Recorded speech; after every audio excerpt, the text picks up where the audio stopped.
안녕하세요. 저는 30대 직장인입니다. 아무리 요즘 시대는 바뀌었다고 하지만 아직까지도 시댁 친정에서의 대우 차이는 있는 것 같은데요. 특히 시댁 쪽에서 자식이 각자 가정을 꾸려나가는 것이 아니라 자신의 가족에 며느리가 들어온다는 인식을 갖고 계신 분들이 많더라고요. 저 역시 결혼을 하면서 내가 진정 가정을 꾸린 것인지 아니면 시댁 식구들 사이에 낑겨 들어간 것인지 혼란스러웠었는데요. 남편이 전혀 중간 역할을 해주지 않고 자기 가족만 생각하니 이런 사태가 벌어졌던 것 같아요. 제 기가 막힌 결혼 생활 여러분들에게 얘기해 드리려고요. 남편은 정말 세상 착하고 순한 사람이었어요. 저나 남편이나 평범한 직장인이었는데 돈에 크게 욕심이 없었고 단지 주어진 일에 성실하게 임하는 그런 사람이었죠. 남편의 그런 수더분한 모습에 저는 매력을 느꼈고 그렇게 결혼까지 하게 되었어요. 결혼을 하고 나서 남편은 무엇보다 아이를 낳기 위해 경제력을 갖추고자 정말 부단히 노력했답니다. 우리 지금은 이렇게 힘들어도 열심히 일하면 내년, 아니 내후년쯤이면 아이 가질 수 있겠지? 나는 둘, 셋도 아니고 딱 하나만 나오면 좋을 것 같아. 내가 살아보니까 여유롭지 않은 집안에서 자라면 좀 힘들더라고. 눈치 보이는 것도 있고 말이야. 나는 우리 자식은 그런 눈치 안 보고 살았으면 좋겠어. 맞아. 나도 그렇게 생각해, 여보. 나도 넉넉한 형편에서 자란 게 아니라서 그런가. 좀 경제적으로 여유롭지 않으면 아이가 힘들 것 같아. 우리 열심히 모아서 얼른 아이 갖자. 솔직히 나도 결혼하면 바로 아이를 가져야 하나 고민도 많았는데 당신 얘기 들어보니 그게 맞는 것 같아. 우리가 여유롭지 않은데 어떻게 아이를 낳아? 그렇지. 역시 당신도 그럴 줄 알았어. 그래서 말인데, 나 주말에도 일하려고. 우리 형편에 지금 집도 전세 만기되면 옮겨야 할지도 모르고, 차라리 집 하나라도 제대로 갖추고 있으면 더 낫지 않을까 싶어서. 당신도 주말에 바쁘고, 우리가 서로 시간이 맞는 날이 별로 없잖아. 그래서 당신 일할 때, 나도 같이 일하는 게 나을 것 같아. 남편은 결혼을 하고 나서 경제관념이 바뀌었어요. 전에는 그래도 어느 정도 쓰고 저축하자라는 생각이었던 것 같은데 결혼을 하고 나서는 무조건 절약을 해야 한다고 생각했죠. 정말 주말도 반납해서 일하면서 열심히 돈을 벌었는데 그런 남편이 처음에는 힘들지 않았어요. 나중에 아이를 낳고 나서는 부족하지 않게 키우겠다는 그 목표 하나로 열심히 사는 거였기 때문이었죠.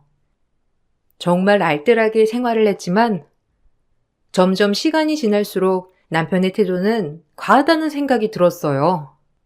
한 번은 퇴근을 하고 집에 왔는데 집에 불이며 TV며 아무것도 켜져 있지 않고 껌껌하더라고요.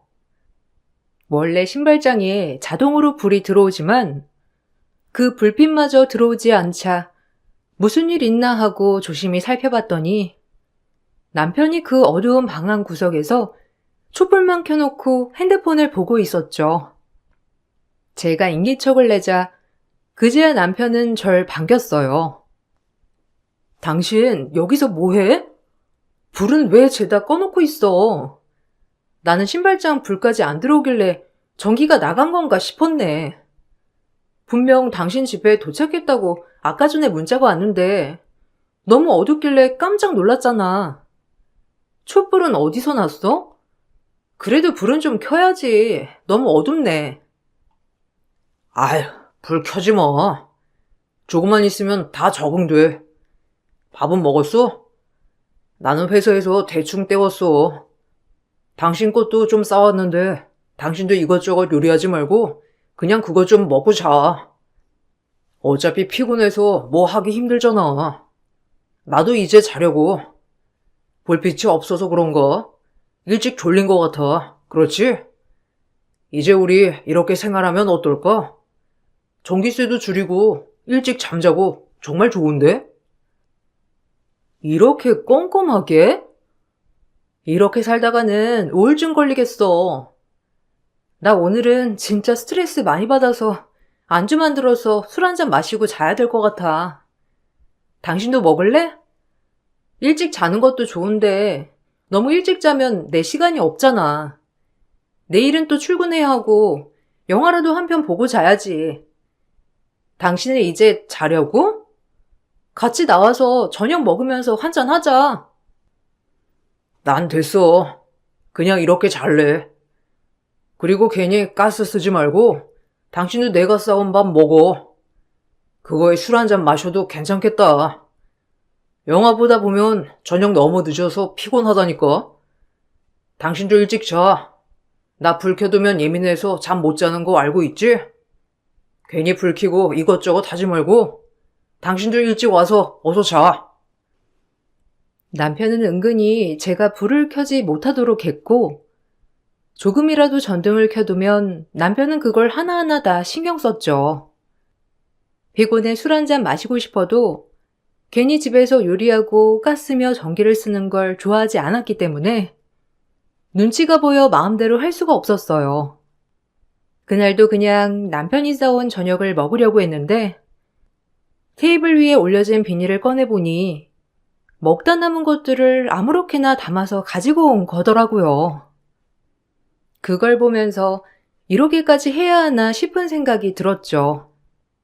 처음에는 남편이 아이를 갖기 위해서 노력하는 것이라 생각을 했는데 지켜보니 남편 행동은 다른 게 아닌 가족력이더라고요. 시댁 식구들이 모두 다 그랬는데 정말 뭔가 정확하게 설명하기 힘든 그런 궁상맞음이 있었어요. 가끔씩 시댁에 갈 때면 경악할 일들이 몇 번 있었죠. 어느 날 밥을 같이 먹으려고 준비하는데 다들 냉장고에서 반찬통을 하나씩 꺼내 오더라고요. 어머, 뭐예요? 다들 약속이나 한 것처럼 냉장고에서 하나씩 꺼내 오시네. 뭐 준비하셨어요? 안 그래도 어머님 며칠 전부터 고기 먹고 싶다고 하셔서 오늘 외식하자고 했잖아요.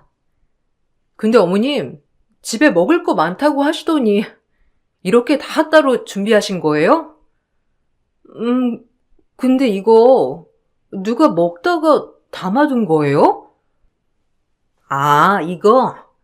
아니, 낮에 우리 동네 잔치가 있었거든. 거기서 음식 먹다가 좀 남길래 싸가겠다고 해서 통에 싹 다 담아왔지. 예, 이것 좀 먹어봐. 엄청 맛있더라니까. 음식이 막 다양하게 나온 건 아닌데 그래도 먹을만 하더라고.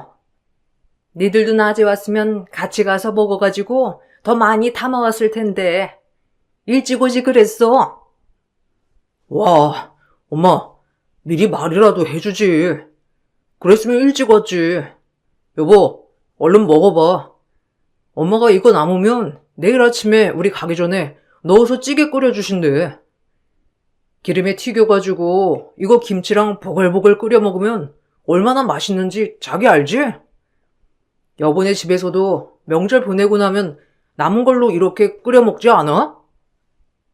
아, 그렇긴 한데 그래도 이렇게까지 먹지는 않은 것 같은데.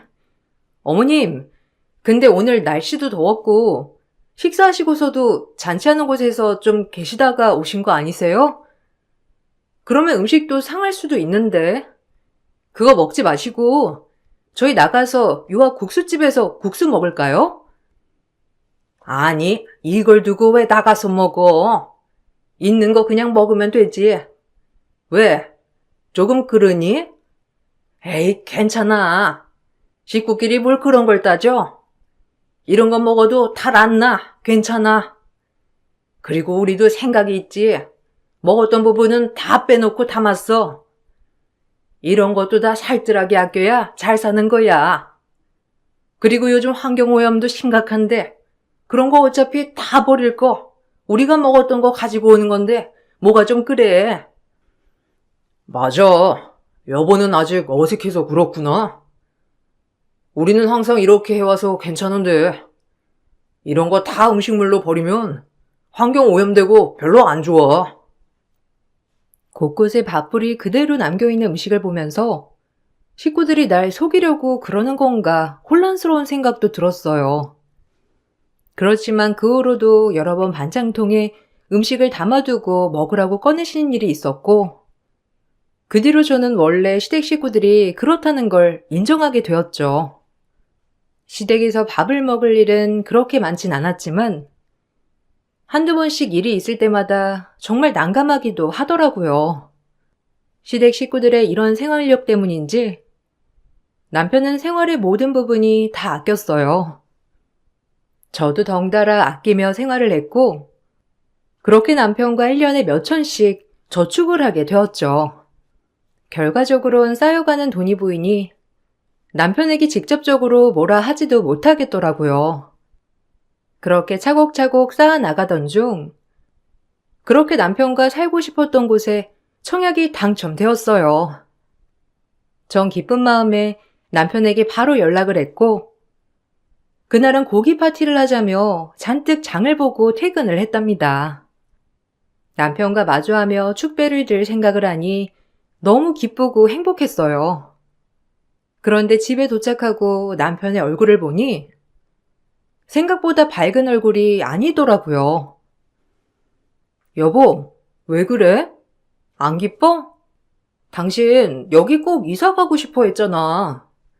그래서 이번에 청약 꼭 들자고 해놓고서는 왜 이렇게 치부한 표정이야? 왜? 모아둔 것보다 훨씬 비싸서 그래? 그래도 여기서 지원해주는 것도 있고, 그리고 요즘은 현금으로 다 내고 사는 사람들이 어디 있어. 어느 정도 대출받아서 사는 사람들이 대부분이야. 그런 거 걱정하지 마. 아, 그게 아니라 사실은 내가 여보한테 말하려고 했거든. 근데 타이밍이 좀 이상하긴 한데 저번 달에 집주인분한테 전세 계약 연장한다고 말씀드렸어. 그래서 우리가 당장 이사를 가지 않아도 될 것 같아. 그래서 말인데 동생 내년에 결혼하는 거 알고 있지? 저번에 결혼자금 때문에 날 찾아왔더라고. 결혼자금 좀 빌려달라고. 근데 형으로서 뭔가 해줘야 하니까 내가 그 돈 좀 빌려줬어. 솔직히 우리 형편에 그렇게 좋은 집에 빚 내고 이사 가는 건 좀 아닌 것 같다고 생각은 했었는데 무리해서 이사 갈 필요는 없잖아. 뭐? 돈을 빌려줬다고? 지금 나한테 한마디 상의 없이 우리가 같이 모은 돈을 빌려줬다는 얘기야? 얼마나? 설마 그 큰 돈을 다 빌려준 건 아니겠지? 그래도 결혼자금이면 뭐 둘 다 모아둔 돈은 있다고 했잖아. 결혼식 비용 빌려준 거야? 아니. 그 돈 전부 빌려줬어. 동생도 오죽하면 나한테 말했겠냐? 저쪽 집안에서는 동생이 엄청 잘 나가고 돈도 많은 줄 아는 것 같더라고. 그래서 사실대로 말도 못하고 끙끙 앓았는데 엄마 아빠는 돈도 없고 그나마 기댈 사람이 나밖에 없잖아. 그래서 내가 빌려줬어. 결혼해야 한다는데 어떡해. 재수씨도 임신하고 이제는 어쩔 수 없잖아. 저에게 한마디 상의도 없이 그간 어렵게 모은 돈을 죄다 시동생에게 빌려줬다는 말을 듣고선 전 분노할 수밖에 없었어요. 남편만 모았던 돈을 빌려줬다는 것도 서운한데 그건 저와 같이 모았던 돈이라 더더욱 어처구니가 없었죠. 그 돈은 정말 안 쓰고 안 먹으며 모았던 돈이었어요. 시동생은 시댁 식구들 중에서도 그나마 돈을 잘 쓰는 사람이었는데 특히나 연애를 시작하면서 차부터 옷까지 매번 좋은 것으로만 샀거든요. 당연히 그렇게 허세에 찌들어 모든 걸 샀으니 시동생은 돈이 없을 수밖에 없었던 상황이었고 동서까지 임신을 하게 되면서 급하게 결혼을 준비해야 하는 상황이었어요. 이런 와중에 나에게 한마디 말도 없었다는 게 정말 화가 나더라고요. 더군다나 제가 더 화가 났던 것은 그 후에 시댁에서의 태도였어요. 저는 결혼 후 모았던 돈을 내 손에 쥐어본 적도 없이 날렸는데 시댁에선 그걸 당연하다고 생각했어요. 시동생 네이는 결혼하고 나서도 정신 차리지 않고 온갖 비싼 육아용품을 사재꼈고 그렇게 아끼던 시댁 식구들도 조금씩 물들어갔는지 언제 그랬냐는 듯 돈을 펑펑 쓰기 시작했어요. 한 번은 시동생이 자신이 버는 돈이 얼마라며 자랑을 해대길래 빌려간 돈 약속한 대로 제대로 갚아달라고 한 소리 했더니 시댁은 난리가 났습니다. 너는 어떻게 가족끼리 그런 말을 서슴없이 하니? 가족이라면 그럴 수도 있는 거지. 그거 가지고 이 난리를 부려서야 되겠니? 처음부터 돈을 빌려주기 싫었으면 싫다고 정확하게 말을 했어야지. 이제 와서 돈 갚으라고 그 난리를 피우는 게 가족으로서 할 도리야? 얘가 어련히 알아서 잘 갚을까? 어머님, 서방님이 잘 갚으시면 제가 이런 말도 안 꺼내죠. 솔직히 동서는 매번 육아용품 새 걸로 다 사서 집에 이렇게 쌓아두고 있고 시동생도 아직 태어나지도 않은 아이 때문에 차도 큰 차로 바꿨는데 그렇게 빌려준 돈 저 지금까지 한 푼도 돌려받지 못했어요.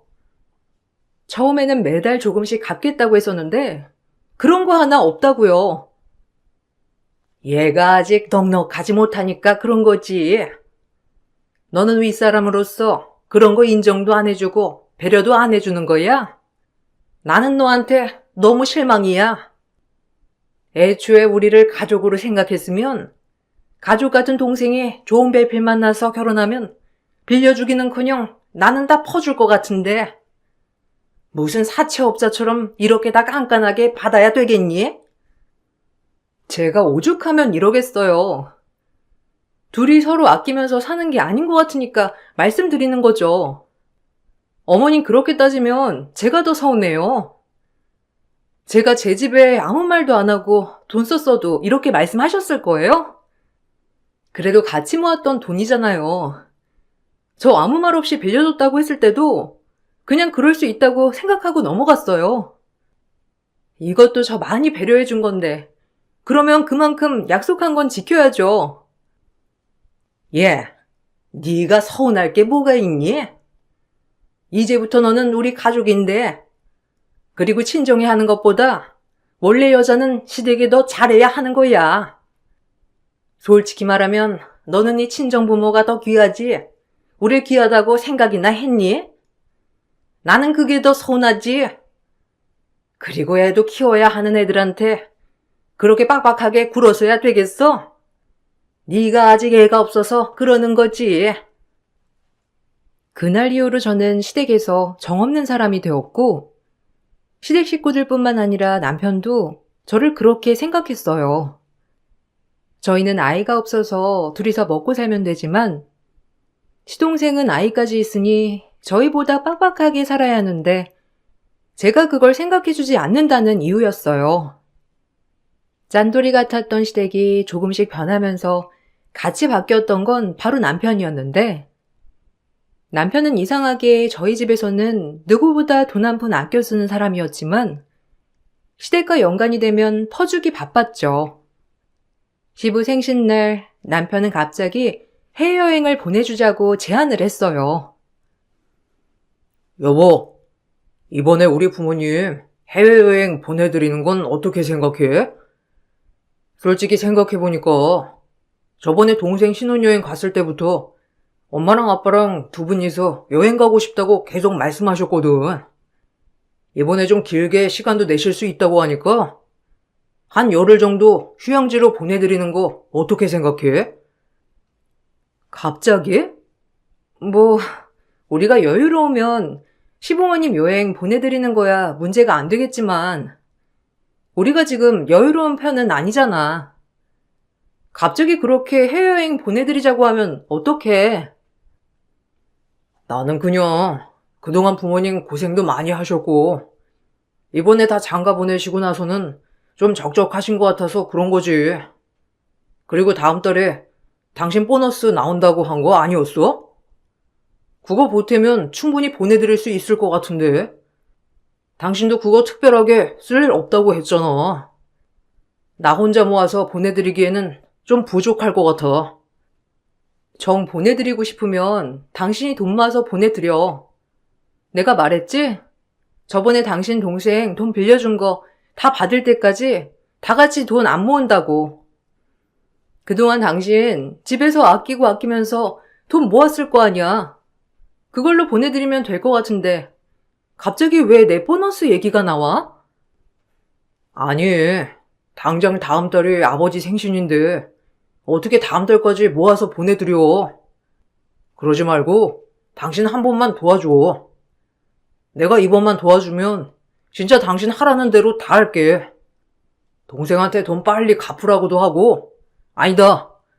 내가 서류까지 싹 다 써가지고 가져다 줄 테니까 당신이 딱 한 번만 도와주면 안 될까? 이참에 당신이 보내드리는 거라고도 하면 좋잖아. 남편의 간곡한 부탁에 제가 모아둔 돈과 합쳐서 시부모님 여행을 보내드리게 되었죠. 그런데 알고 봤더니 시부모님만 가는 게 아니라 시동생 부부도 같이 껴서 갔더라고요. 남편에게 따져 물어보니 우리는 회사를 다니고 있고 휴가를 그 정도 낼 수가 없어서 같이 가지 못했지만 시동생 부부는 휴가가 맞아서 가이드 명목하에 같이 간 거라고 했죠. 그러면서 돈도 많이 들었지만 그래도 그만큼 남편이 저희 친정에도 잘하겠지 생각했어요. 그 바람이 깨지게 된 것은 얼마 지나지 않아서였습니다. 어릴 적부터 홀로 자식들 키우느라 투잡 쓰리잡을 하던 엄마 관절이 더 이상 쓸 수 없을 지경까지 이르게 되었어요. 엄마의 무릎은 수술이 필요한 상태였고 자식들이 조금씩 모아 무릎 수술을 시켜드리기로 했죠. 저는 그래도 맞이로서 무언가를 해드리고 싶어 효도 선물을 인공관절 수술비 800만 원을 제가 해드렸어요. 그동안 시댁에 쓴 돈도 있으니 남편도 이해를 할 거라 생각하고 남편에게도 말을 했었고 수술이 끝나고 나서 태어난 엄마와 함께 친정에 가게 되었어요. 아유, 정말 고마워. 너희들 덕분에 내가 이렇게 건강하게 수술도 받고 우리 맏딸이 정말 큰 보탬이 된 거 알고 있지? 동생들도 너무 고맙고 감사하지만 엄마는 맏딸한테 정말 고마워. 우리 사이도 너무 고맙고 앞으로 엄마가 재활 정말 열심히 해서 보란듯이 열심히 걸어 다닐게. 내가 너희들 키운 보람이 있네. 우리 딸 사위 모두 고맙다. 엄마, 우리 걱정하지 마. 우리는 엄마만 건강하게 사시면 걱정 하나도 없어. 이제는 우리가 엄마 돌볼 차례잖아. 나도 결혼하고 보니까 시댁이든 친정이든 부모님이 건강한 게 제일이더라고. 엄마 이번에 인공관절 수술도 했고 이제는 건강할 일만 남았어. 알지? 그래. 아, 그리고 그 수술비 말이야. 내가 보험도 틀어놓고 안 그래도 나중에 내가 수술해야 할지 모른다고 생각해서 모아둔 돈이 있었어. 그 돈 다 네가 냈다며. 그래도 결혼했는데 그 큰 돈을 한 번에 쓰면 안 되는 거야. 엄마가 나중에 은행 가서 다시 보내줄 테니까 그거 다시 받아. 엄마는 그래도 수술비 다 내줬다는 것만으로도 너무 기쁘고 감사해.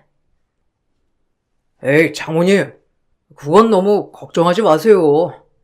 제가 안 그래도 장모님 부담스러워 하실까봐 제가 이렇게 서류도 싹 다 준비해가지고 왔어요. 장모님 이번에 수술한 비용 청구서 보셨죠? 800만 원 그거 저희가 싹 다 내드렸잖아요. 장모님 성격에 그거 그냥 꽁으로 안 받으실 거라는 거 저 딱 알았어요.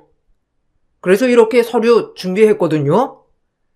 지금 당장 안 주셔도 되고 오부 이자로 1년만 쓰시다가 주세요. 남편이 들이민 서류를 보고서는 저와 엄마는 경악할 수밖에 없었죠. 어디서 난 건지 남편은 사채업자가 쓸만한 내용으로 온갖 서류들을 준비해 가지고 온 거였습니다. 그 내용은 바로 저희가 수술비로 냈던 800만 원을 오브이자로 1년간 쓰고 원금을 1년 후에 갚는다는 내용이었어요. 전 너무 기가 막히고 남편은 뭐가 문제인지 전혀 모르는 눈치였고 엄마는 그 서류를 보시고서는 혈압으로 쓰러지셨습니다. 응급실로 가족들이 모두 급하게 쫓아갔고 엄마는 다행히 회복을 하셨지만 전 남편에게 따져 물었습니다. 당신 진짜 제정신이야? 당신이 생각이 있으면 그따위 서류들을 만들 수나 있을 거라고 생각해? 어떻게 차용증을 써올 생각을 해? 당신 때문에 우리 엄마 쓰러진 건 어떻게 책임질 건데? 내가 그동안 인공관절 수술비 해드리겠다고 말했을 때 당신 머릿속으로는 이자 놀이할 생각했어? 아니, 이게 뭐가 이상한지 모르겠네. 당신 웃긴다. 당신 내가 내 동생한테 돈 빌려줬을 때는 당장 꼬박꼬박 갚으라고 윽박질러 놓고선 이렇게 신경집 일이라고 따지는 게 더 이상한 거 아니야? 그리고 800만 원이 우리한테 얼마나 큰 돈인지 당신 몰라? 그걸 덥석 장모님 수술비로 쓰는 건 맞는 거야? 어처구니가 없는 건 나야. 장모님 솔직히 건강도 괜찮으신데 진짜 쓰러진 건 맞으신 거래? 뭐? 이딴 쓰레기를 내가 지금껏 끌어안고 살았다니. 야, 병원에서 뭔 일이 있었길래 이렇게 혈압 높아져서 쓰러졌냐고 하더라. 당신이 그딴 쓰레기 같은 서류 들이미는데 건강한 사람도 안 쓰러지고 백이겠니? 나 당신이랑 앞으로 못 살아. 당장 헤어져. 이거 가지고 왜 헤어지자고 하는 거야? 황당하네. 내가 뭘 잘못했다고 그러는 건지 모르겠어. 당신이야말로 이상해. 우리 집에는 하나부터 열까지 계산적이면서 당신네 집에는 그런 게 하나도 없지 않아? 이거야말로 이혼 사유야. 내가 소송을 할 테니 위자료나 준비할 생각해. 저와 남편은 이날 이후로 냉전 시간을 갖게 되었는데 사실 저는 남편과 더 이상 살 수 없다고 정리를 하고 있었지만 남편은 그 난리를 겪고도 그냥 가벼운 부부싸움이라고 생각을 했던 모양이더라고요. 2주 정도 후에 남편은 저에게 아무렇지 않게 말을 걸어서 저는 남편이 자신의 행동을 반성한다고 생각했고 사과를 하려고 말을 거는 줄 알았어요. 당신 나한테보다 엄마한테 가서 죄송하다고 사과드려. 우리가 헤어지더라도 어쨌든 잘못한 건 사과드려야지. 엄마가 정말 마음에 상처 많이 받으셨어. 엄마도 우리한테 그 돈을 받을 생각 없으셨지만 아무리 그래도 그렇게 하는 건 아니었어. 나한테 한마디 말도 없이 그런 건 진짜 너무한 거 알지? 뭔 소리 하는 거야? 내가 뭘 잘못했다는 건데? 아직도 그걸 생각하고 있는 거야? 아, 참, 그만 좀 해라. 어머님이야말로 너무하신 거 아니야? 장모님 때문에 지금 부부 사이 이렇게 된 거잖아. 난 당신이 좀 괜찮아진 것 같아서 말하는 거였는데 당신한테 말 걸지 말 걸 그랬네. 그냥 뒀어야 하는 건데. 뭐? 그럼 당신 나한테 잘못했다고 생각해서 그런 거 아니었어? 그냥 나한테 말 걸었던 거야? 도대체 무슨 생각이면 그때 당신이 한 짓거리 아무것도 아니라고 생각할 수가 있어? 아니, 남도 그런 짓은 안 해. 난 아무리 생각해도 도통 모르겠네. 솔직히 그날 이후로 내가 주변에 물어봤거든? 근데 다들 별말 안 하던데? 그것만 봐도 답 나오는 거 아니야? 그냥 부부니까 당신이랑 빨리 푸는 게 나을 것 같다고 하길래 그래도 내가 남편인데 잘못한 거 없어도 내가 한번 숙여 들어가야지 해서 말 건 거지. 지겹다 진짜. 그만 좀 해. 이번 주말에 우리 집 모임 있는 거 알지? 솔직히 이거 아니었으면 말도 안 걸었을 건데 그때도 이 난리면 나 가만 안 둘 거야. 남편의 황당한 말에 당장 그 자리에서 뒤집어 엎어버리고 싶었지만 그렇게 되면 너무 억울할 것 같더라고요. 눈에는 눈, 이에는 이. 생각을 하고 저는 이를 꽉 물고 그날만을 기다렸습니다.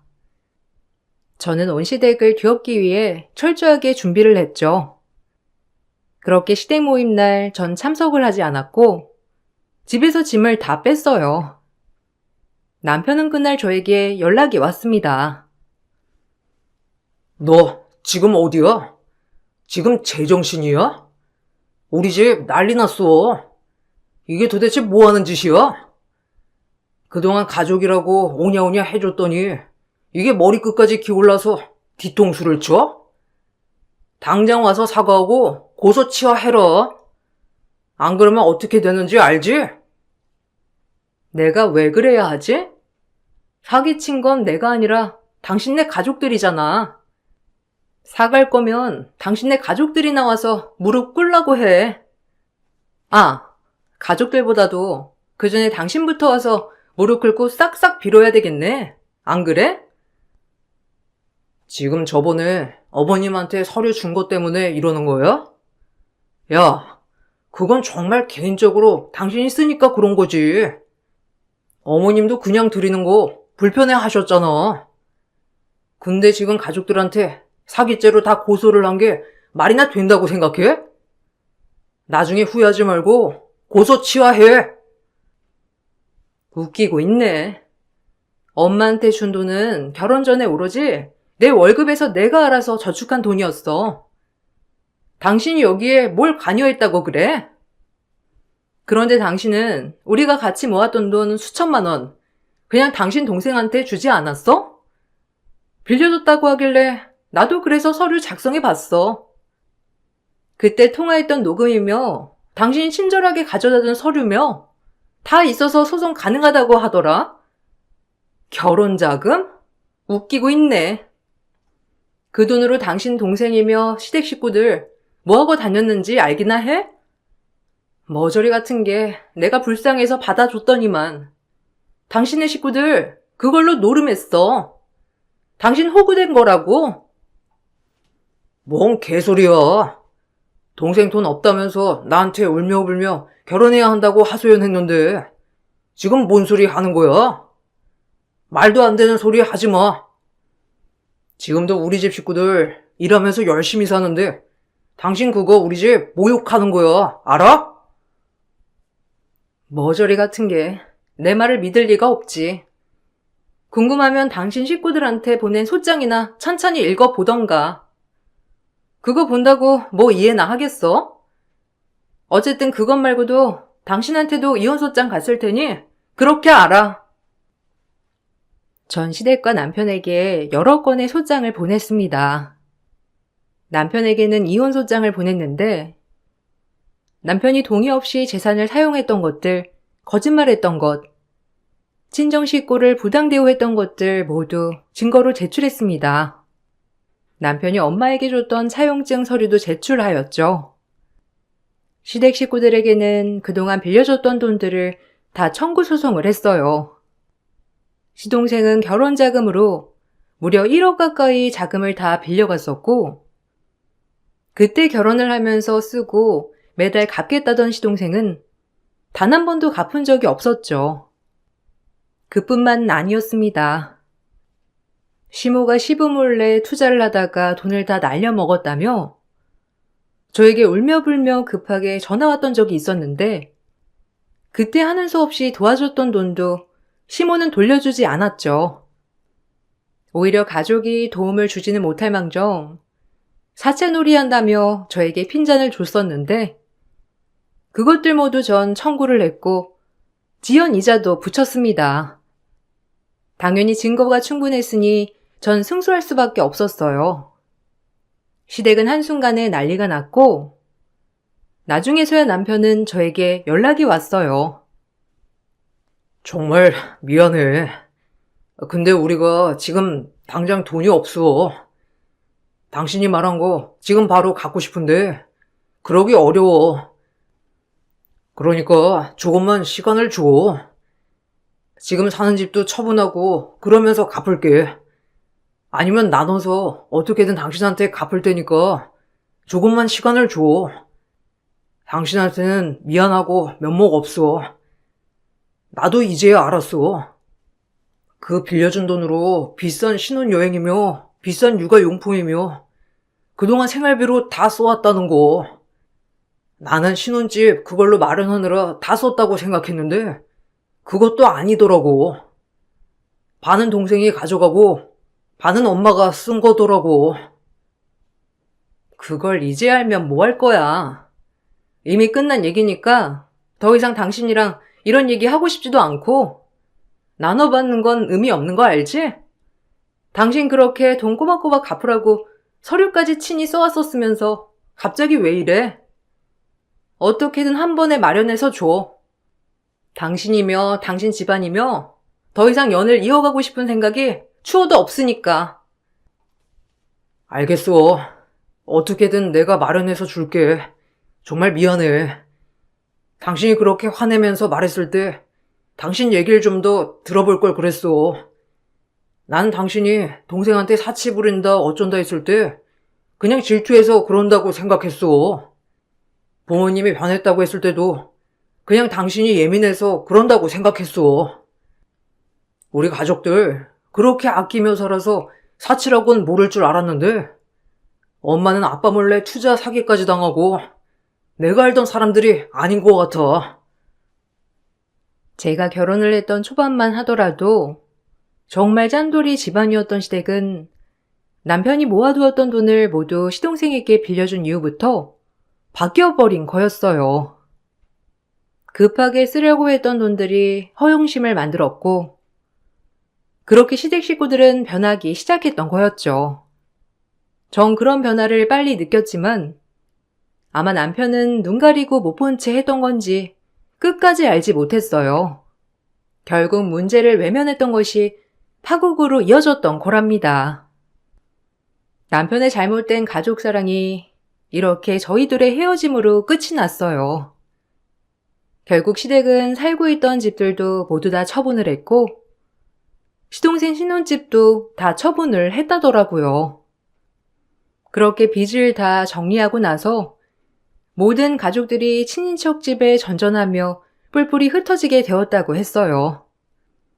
그렇게 무엇보다 똘똘 뭉쳐 단단할 것만 같았던 집안이 서로 연락도 안 하고 산다고 하니 한편으로는 참 씁쓸하더라고요. 제 얘기를 들어주신 분들께 정말 감사드립니다. 전 앞으로 엄마와 친정 식구들과 함께 행복하게 잘 지내보려고요. 여러분들도 행복하세요. 안녕하세요. 저는 항암치료 3차까지 진행하고 현재는 거의 완치가 되어가고 있는 중입니다. 그래서 심적으로 어느 정도 안정이 돼서 이렇게 사연을 신청할 수 있게 되었습니다. 죽음의 문턱 앞에까지 밟아본 저로선 지금의 삶이 너무 소중하고 앞으로 남은 인생을 좀 더 가치 있게 살아가기 위해 물려받았던 가업을 정리하려고 준비 중에 있습니다. 적지 않은 인생을 살아가면서 큰 굴곡 없이 살아가던 저에게 예기치 못한 일이 벌어졌을 때 많은 변화가 있었는데 제가 암에 걸리게 되자 부부관계에 조금씩 금이 가기 시작했어요. 남편은 대장암 3기 판정을 받게 된 저를 걱정해주기보단 부모님께 가업을 승계받은 목장의 운영권을 원하고 있었습니다. 달라진 남편의 모습이 너무 낯설게 느껴져 저도 모르게 거리를 두기 시작했어요. 그만큼 상처를 많이 받았던 것 같습니다. 당장 입원을 해야 되고 언제 끝날지 모를 병원 생활을 해야 될 저를 보면서 마음 아파하는 것보다 연매출 20억 정도 되는 목장의 소유권에 대한 욕심을 강하게 나타냈어요. 실망스러운 모습 때문에 입을 닫아버리게 되자 남편은 그런 저를 차갑게 대했고 원하는 대답을 듣기 전까진 신경질적으로 변해버렸습니다. 제가 남편 뜻대로 움직이려 하지 않자 화가 났는지 시댁 식구들에게 저를 상당히 안 좋게 얘기해서 상황을 심각하게 만들었고 어느 정도 예상은 했지만 성격이 불같은 시모는 입원해 있는 병실에까지 찾아와 한바탕 난리를 쳤어요. 어려운 일을 겪게 됐을 때 도움을 주는 게 가족인 건데 시댁 식구들은 아픈 저보다 돈을 더 우선시하고 있었습니다. 남편과 결혼 생활 10년 하는 동안 좋았던 감정은 그날 전부 사라지게 되었고 차라리 남편이 눈앞에 사라져주길 바랐어요. 당신은 지금 내가 아직까지 정상으로 보여? 나 대장암 3기 판정받았어. 곧 항암 치료 받아야 하고 앞으로 내 몸이 더 큰 문제가 생기게 될지도 모르는데 이런 심각한 상황에서 당신은 목장을 달라는 말이 나와? 내가 원하는 대로 해줄 것 같아서 그런 말을 하는 거야? 혼란스러운 내 마음을 먼저 헤아려 주는 게 우선 아니야? 너는 내가 안 해준 것처럼 얘기한다? 그동안 너랑 함께 살아오는 세월 동안 나를 봐놓고도 몰라? 당신 옆에서 지금까지 얼마나 노력하면서 살아왔는지 알잖아. 그래, 맞다. 내 아들이 네가 목장 승계받고 난 이후부터 하던 일 그만두고 옆에서 굳은 일은 가리지 않고 전부 다 했는데 너야말로 어떻게 내 아들한테 목장 운영권을 넘겨주지 않겠다고 하는 거니? 내 아들이 목장만 받고 너를 버릴 것 같아서 그런 거야? 얘도 애 아빠고 집안의 가장인데 그런 무책임한 행동을 보이겠어? 어차피 너는 병원에 있고 목장 관리를 제대로 하지 못하고 있는 이런 심각한 상황에서 내 아들을 믿고 맡기는 건 당연한 건데 지금까지 부부로서 살아오면서 신뢰가 이것밖에 안 됐니? 몸도 안 좋으면서 쓸데없는 말 하지 말고 당장 목장 명의 변경 내 아들 이름으로 돌리고 너는 치료에나 신경 써라. 아무래도 네가 병원에 입원해 있는 만큼 공백이 생기는 건 어쩔 수 없지만 그렇다고 매출에 영향을 주면 되겠니? 내가 볼 때 지금 몸 상태가 안 좋아서 예민해진 것 같은데 바깥 서더니 요양원에 들어가기 전까지 불안해 하셨잖아. 아직까지 너의 몸 상태가 어떤지 말을 안 하고 있는 중이라며? 어차피 치매라 금방 잊어버리겠지만 한평생을 바친 목장이 위태로워졌다는 걸 알기라도 하셔봐라. 그럼 바깥사돈의 마음이 얼마나 안 좋겠어? 내 아들이 책임감 가지고 앞으로 최선을 다해 운영할 수 있게 네가 이번 기회에 밀어줘야지. 너도 병원에 있는 동안 많이 불안할 텐데 내 아들이 그냥 의무적으로 일을 하는 거랑 다르게 명의가 이전되면 자기 사업이 되는 거니 그만큼 자기 위치에 대해 무게감을 가지고 더 많은 신경을 쓸 테고 그럼 지금보다 훨씬 더 안정적으로 목장이 돌아갈 텐데 내 아들을 못 믿고 계속 불화만 키운다면 목장이 잘 운영될 수 있겠어? 내 생각도 명의를 이전해주는 게 당연하다고 생각된다. 네가 정말 만에 하나 문제가 생겨서 퇴원을 하지 못하고 병원에서 생을 마감하게 된다면 어차피 내 아들한테 명의가 이전될 텐데 이런 식으로 서로 감정 안 좋고 불편한 관계로 만들어가는 것보단 서로 좋게 웃으면서 지금의 상황을 해결하는 게 좋지 않겠니? 시댁 식구들은 하나같이 눈앞에 보이는 돈에만 눈이 멀어 제 몸이 어떻게 되든 그런 건 전혀 신경 쓰지 않았어요.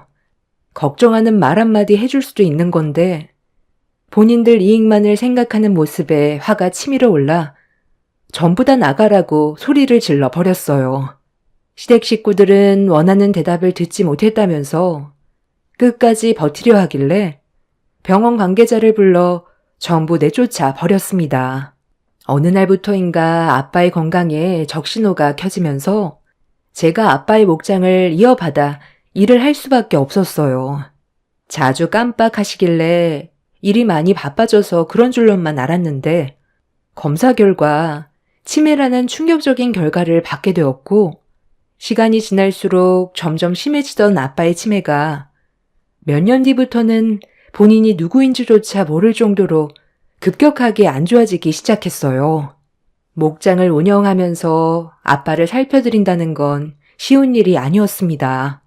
대소변을 가리지 못할 정도로 문제가 심각해지다 보니 저도 아빠를 모시는 게 버거워질 수밖에 없었고 결국 요양원을 알아볼 수밖에 없었어요. 치매의 정도가 어느 정도 더디면 그래도 버틸만 한데 아이로 돌아가 버린 모습은 감당하기 어려울 정도로 힘이 들었어요.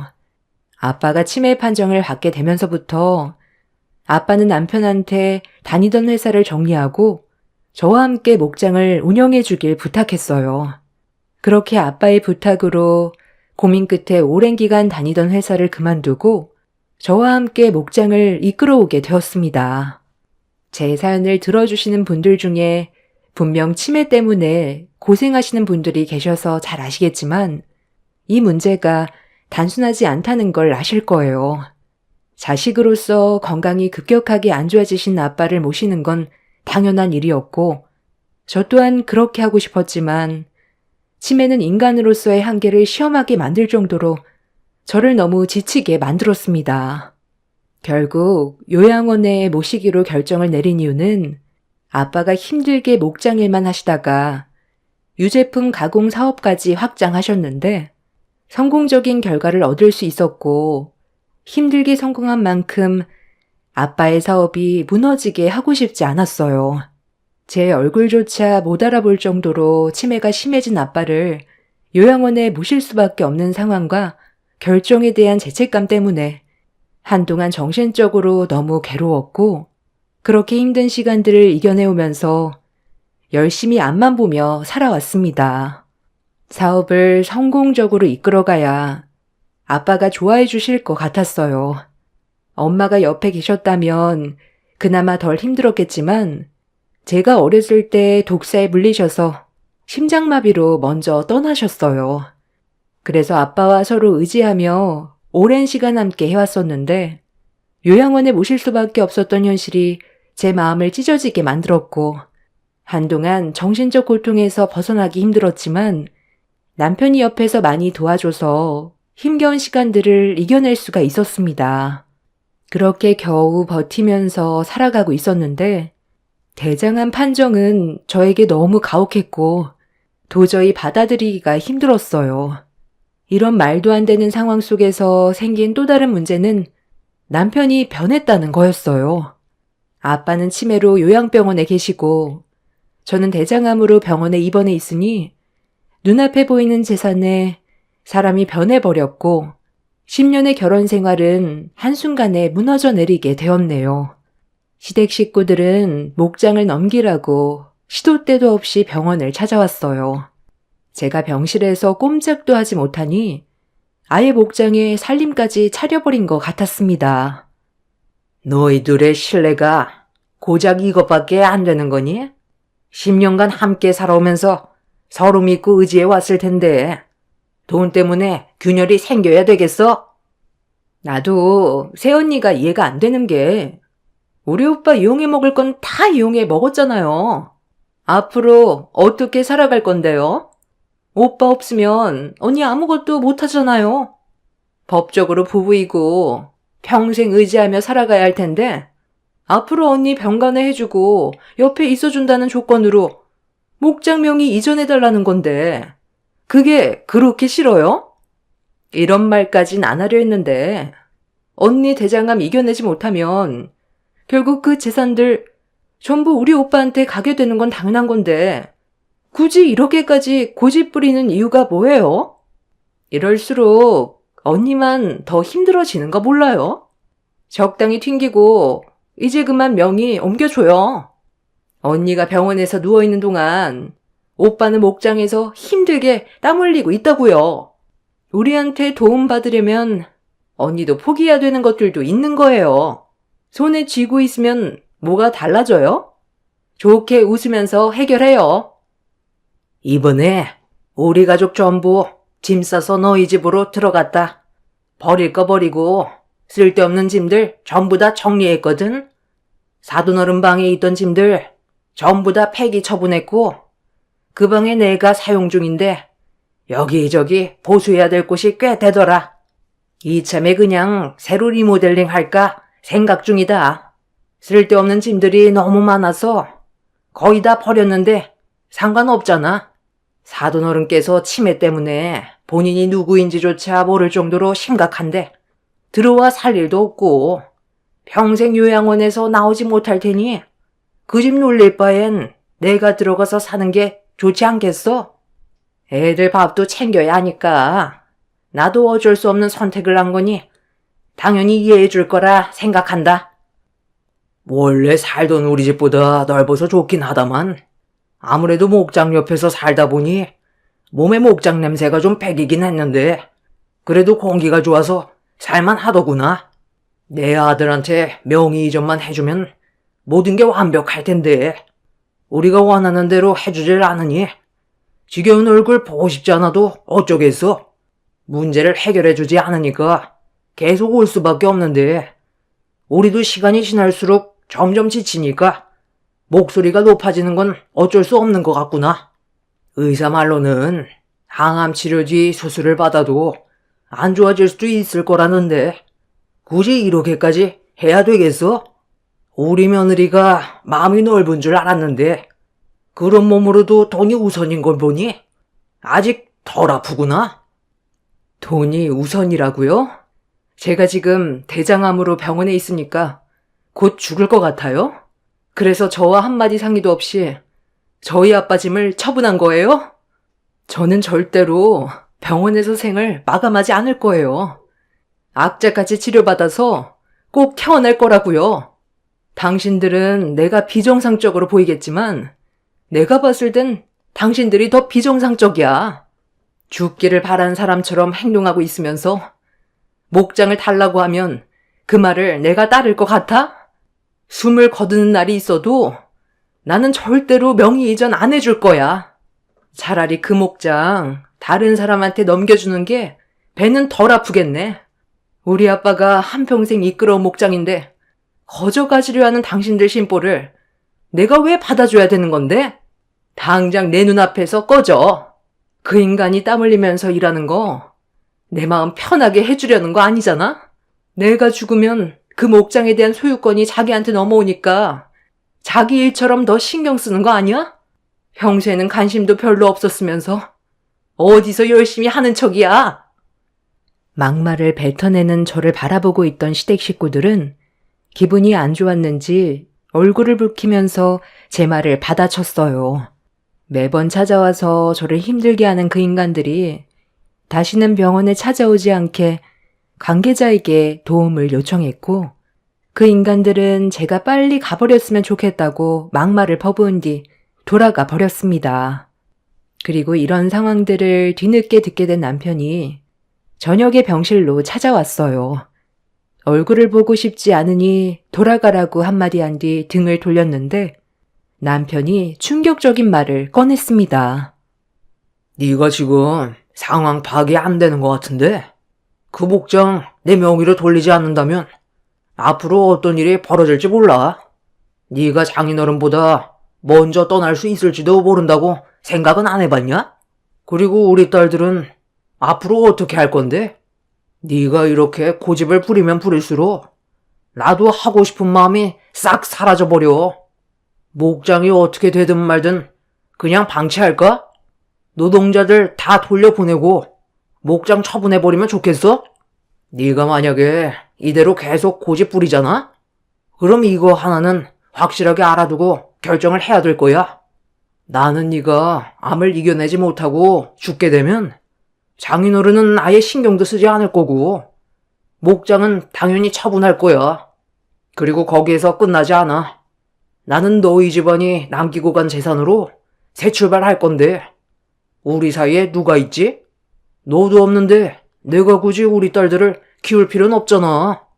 아빠로선 당연히 미안한 감정이 드는 건 어쩔 수 없지만 그건 시간이 알아서 해결해 줄 것 같고 보육원에서 앞으로 잘 지내겠지. 아빠 엄마에 대한 그리움을 가진 채 평생 외롭게 살아가지 않겠어? 나는 내가 원하는 걸 얻지 못한다면 그런 결정까지 내릴 생각을 가지고 있는 사람이야. 어떻게 할래? 애들 보육원에 보내버릴까? 네가 이런 식으로 행동하면 우리 가족이 애들을 제대로 돌봐줄 수 있을 것 같아? 이런 말까지는 안 하려 했는데 네가 지금 나한테 보이는 행동이 점점 이성을 잃게 만들고 있다는 거 몰라? 10년간 우리 결혼 생활 엄청 좋은 건 아니었지만 그래도 나쁘지도 않았잖아. 마지막으로 경고하겠는데 내 말대로 행동해. 나도 더 이상 못 기다려줘. 내 말 무슨 뜻인지 충분히 이해했으면 여기 위원장이야. 혹시 또 마음이 바뀌면 나도 곤란하잖아. 잘 보고 거기 밑에 사인하면 될 거야. 네가 다른 마음 품고 나 몰래 재산 처분해버리면 나만 골치 아파지잖아. 그러니 확실하게 증거물을 만들어 놓는 게 좋겠지. 그런 의미에서 유언장 하나 만들어 두는 게 좋을 것 같아서 준비한 거니? 부담 갖지 말고 애들을 위해서 사인해. 애들을 보육원에 보내? 아빠라는 인간 입에서 그게 할 소리야? 내가 대장암 판정받고 병원에 있는 동안 걱정해주는 말 한마디 안 해주고 목장 얘기만 하더니 이젠 애들 가지고 나를 협박하려 들어? 왜? 네 쓰레기 부모가 시키던? 어차피 이판사판이야. 네가 이런 식으로 나오는데 나라고 못할 것 같아? 어떻게 할 거야? 나도 오랜 시간 기다려줄 수 없어. 그러니 짧게 생각하는 게 좋을 거야.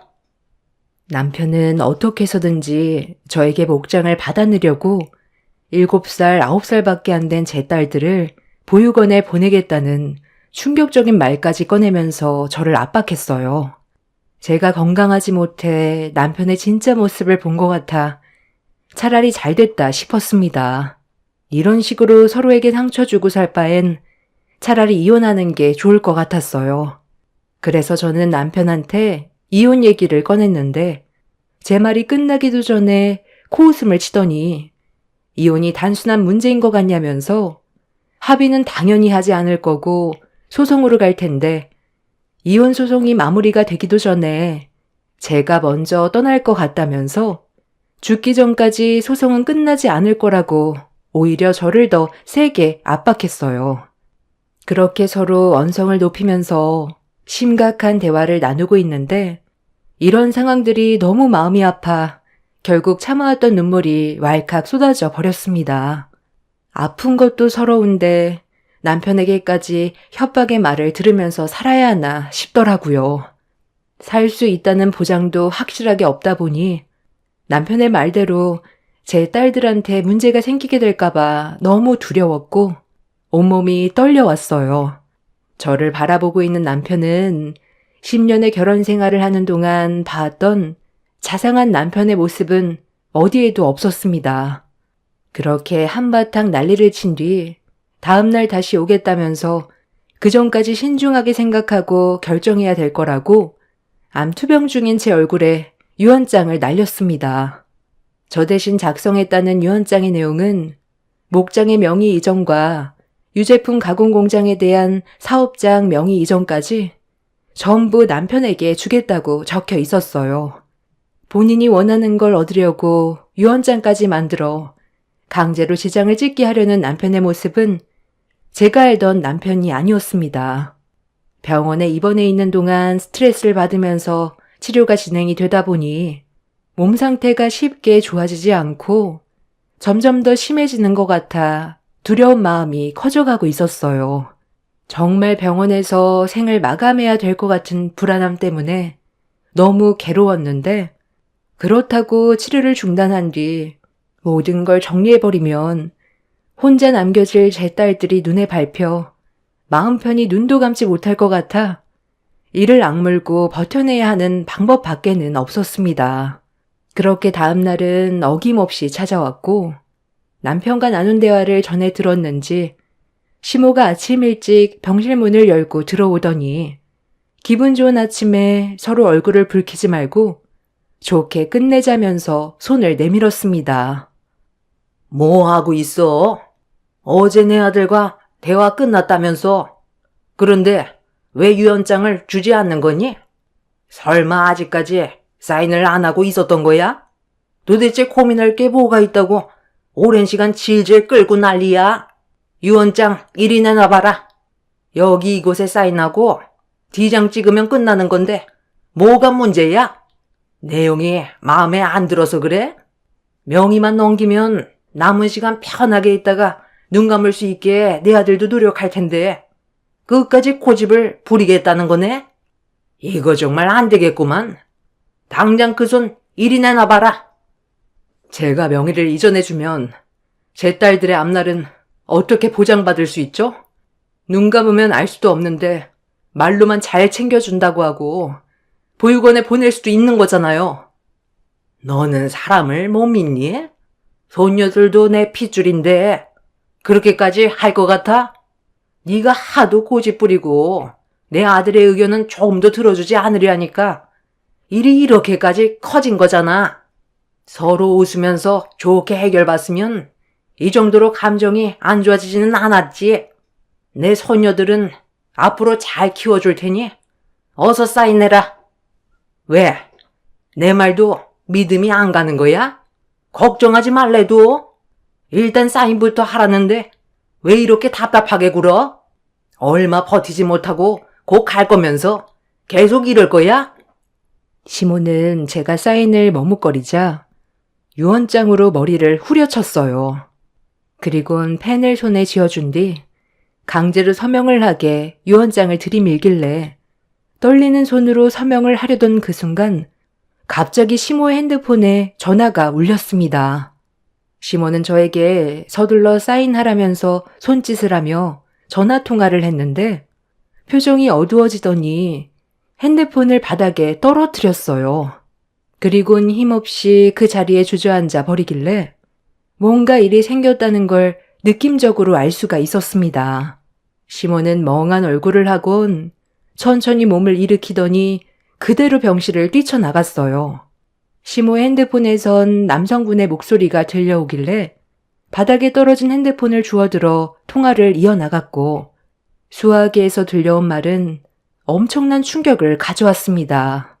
남편과 시부 신우가 차량 전복 사고로 현장에서 즉사해서 근처 병원으로 옮겨졌다며 신원 확인을 부탁한다는 말을 듣게 되었고 떨리는 목소리로 어떻게 된 거냐고 물어보니 운전대를 잡고 있던 남편이 음주운전이 의심된다고 전날의 상황에 대해 알려줬어요. 저희 목장이 어두운 밤길에 운전하기에는 좀 위험하긴 하지만 도로폭이 그렇게 좁은 편은 아닌데 세 식구가 전날에 식당에서 술을 먹고 집으로 돌아가던 도중 비틀거리다가 차가 도로를 이탈해 낭떠러지로 굴러 떨어져 버린 것 같았어요. 시모는 전날에 지인들과 여행을 다녀온 뒤 바로 병원으로 오게 된 상황이라 전날에 있었던 사고에 대해서는 전혀 알지 못했었고 목장에서 일을 하던 외국인이 굴러떨어진 차량을 보고 신고를 한 거였습니다.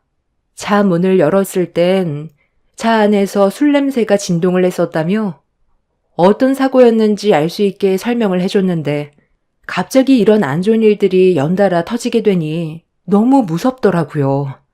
아마 제가 생각하기에는 남편과 시부 신우는 제가 유언장에 사인을 하게 될 거고 명의가 남편에게 이전될 거라는 확신을 가져서 축하도 할 겸 셋이서 술을 좀 과하게 먹었던 것 같습니다. 자주 다니던 길이기 때문에 남편은 사고가 나지 않을 거라고 자만했었는지 결국 아니란 판단에 돌이킬 수 없는 결과를 얻게 되었고 시모는 세 가족을 한꺼번에 잃게 되는 충격적인 경험을 하게 되었네요. 믿을 수 없는 현실 속에서 장례는 진행이 되었고 시모는 그날 이후 정신 상태가 정말 이상해져 정상적인 삶을 살지 못하고 있다는 말을 동네 주민분이 병문안을 와주셨을 때 들을 수 있었습니다. 그때 당시 만약에 제 딸들이 같이 목장 일을 도와주시는 외국인 분들의 품이 아닌 남편을 따라갔었다면 이 세상에 더는 없는 존재가 되어버렸을 텐데 다행히도 제 딸들은 보호를 받을 수가 있었네요. 저는 3차 항암 치료를 끝낸 뒤 대장을 7cm 정도 잘라내고 회복하는 데 집중을 했어요. 그렇게 오랜 시간 병원에서 암투병을 끝낸 뒤 통원 치료를 받을 수 있을 정도로 몸 상태가 많이 좋아져 집으로 돌아갈 수가 있었습니다. 시모는 이 모든 게 저 때문에 벌어진 일이라고 제 얼굴을 보자마자 달려들길래 몸이 온전치는 않았지만 그동안 제가 받았던 상처가 너무 컸었고 그동안의 화를 한 번에 터뜨려버린 저는 시모를 강하게 밀친 뒤 집 밖으로 내쫓아 버렸어요. 시모는 절대로 못 나간다며 저희 부모님 집이 자기 거라고 억지를 부리며 달려들길래 조금도 망설이지 않고 머리채를 잡아 끌어내 버렸습니다. 시모는 그제야 저에게 울면서 애원을 하기 시작했어요. 한순간에 가족을 셋이나 잃었는데 저에게까지 버림을 받으면 앞으로 어떻게 살아갈 수 있겠냐면서 내치지 말아달라고 했지만 저는 조금도 불쌍한 감정이 생기지 않더라고요. 그래서 뒤도 안 돌아보고 집안에 있던 시모의 물건들과 세상을 떠난 남편과 시부 신우의 짐까지 전부 다 폐기 처분해 버렸습니다.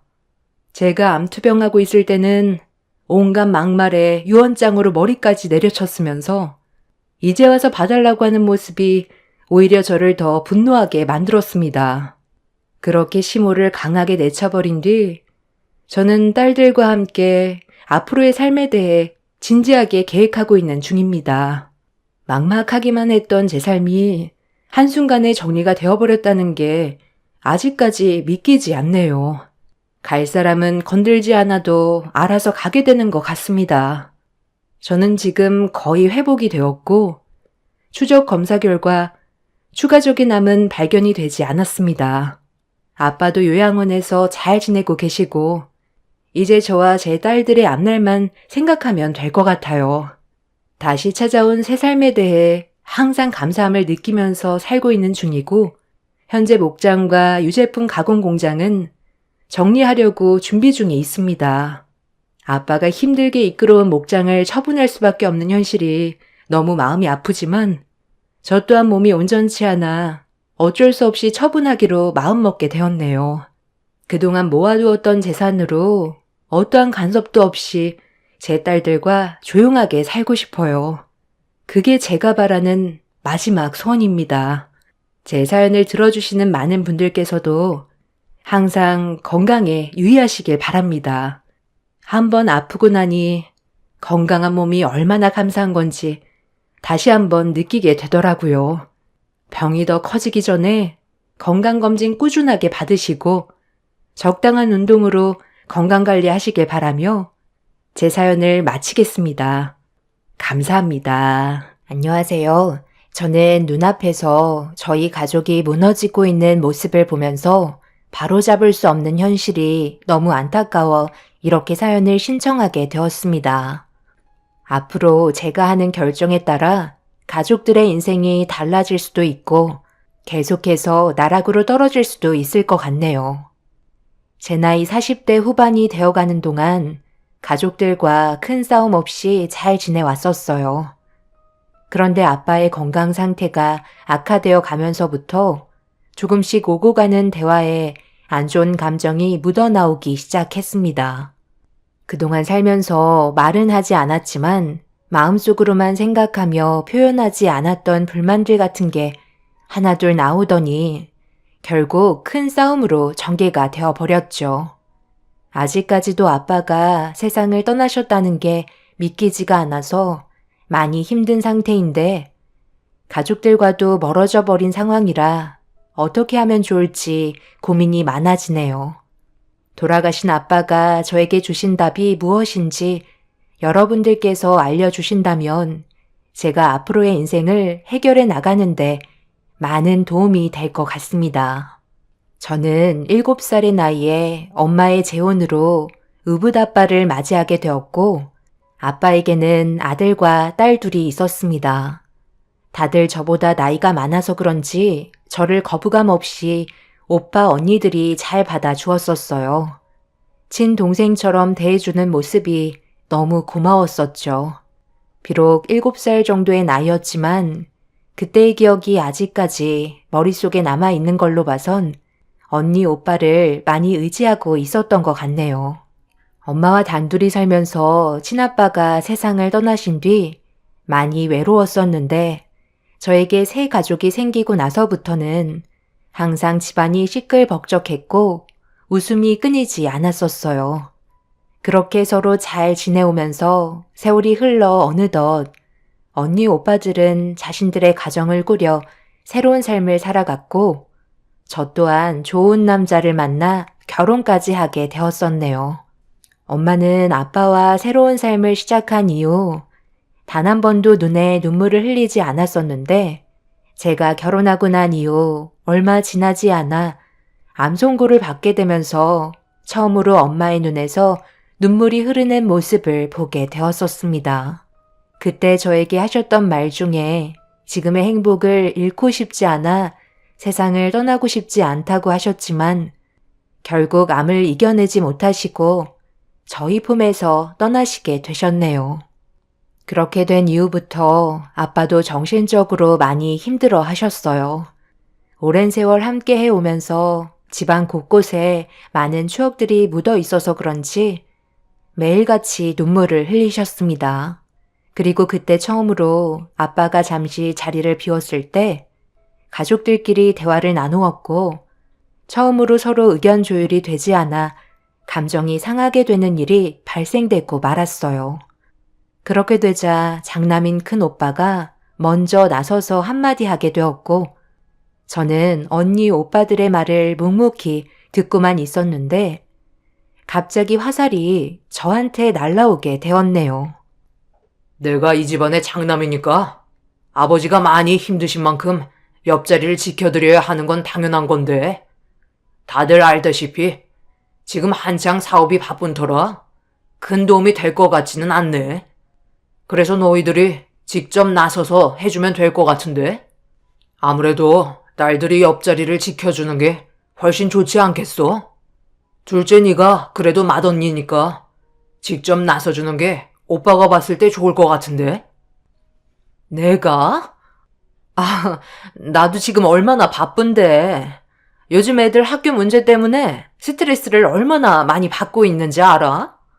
성적이 계속 떨어지고 있어서 내 속을 아주 긁고 있다고. 이래서 명문대 문턱도 못 밟아볼까봐 지금 비상이야. 좋은 학원 알아보느라 얼마나 바쁜데. 셋째 너는 그냥 주부잖아. 우리 중에 제일 한가하지 않아? 집안일 하면 시간도 널찍하겠다.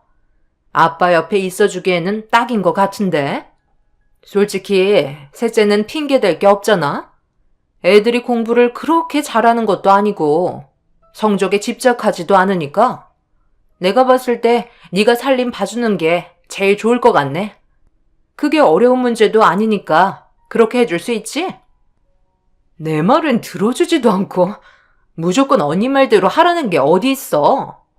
지금 내가 어떤 상황인지 모르잖아. 나 그이랑 지금 현재 별거 중이야.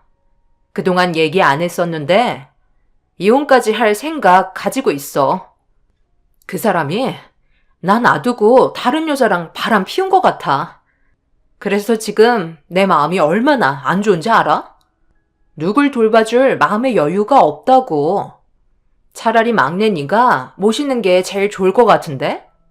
우리 넷 중에 너를 제일 애지중지하면서 키워주셨던 건 사실이잖아? 그동안 받은 만큼 돌려드려야 하는 건 당연하다고 생각하는데? 언니 오빠도 내 말이 맞는 것 같지? 솔직히 너 오고 나서부터 우리한테 쏟았던 사랑이 전부 너한테 간 건 사실이잖아. 너 오기 전에 막내였던 내가 아빠의 사랑을 한 몸에 받고 있었는데 그걸 빼앗겼다고 느끼게 되었을 때 받았던 상처가 얼마나 컸는지 알아? 그래도 아빠가 혼자 계셨을 때와 다르게 많이 웃어주시고 행복해 하시는 것 같아 아무 말도 하지 않고 살아왔었어. 네가 우리 집에 들어오면서 우리가 잃게 된 것도 있으니까 그동안 키워주신 보답으로 아빠 옆자리 지켜드렸으면 좋겠어. 설마 너도 핑계대는 건 아니겠지? 나도 그건 부정하지 못하겠다. 셋째 네가 한 말에 나도 크게 공감되긴 해. 그동안 말 안 해왔지만 서운했던 부분이 많았지. 내가 아빠 옆에 있으면 되니까 이제 그만들 좀 해. 언니 오빠들이 서운하게 느끼고 있었던 거 나도 잘 알고 있었어. 그래서 내 입장에서도 더 잘하려고 그동안 많이 노력하면서 살아왔었다고. 아빠 옆자리는 내가 지켜드릴 테니 이 문제로 더 이상 얼굴 붉히지 않았으면 좋겠어. 그럼 이제 해결된 거 맞지? 이번 주 내로 준비해서 아빠 집으로 들어오도록 할게. 그동안 저는 가족들에게 딱히 서운했던 게 없었는데 그건 제 생각이었을 뿐 오빠 언니들은 그렇게 생각하지 않았어요. 피를 나눈 가족이 아니라서 그런지 다르게 받아들이고 있었다는 걸 처음 알게 되었고 겉으론 표현하지 않았지만 많이 당황스러웠었습니다. 그렇게 대화를 주고받고 있던 도중 잠시 밖에서 통화를 하시던 아빠가 들어오시자 오빠는 제가 당분간 아빠 옆에 있어줄 거라며 대화를 이어나갔어요. 그런데 저희들이 생각했던 거와 다르게 아빠는 혼자 있길 원하셨네요.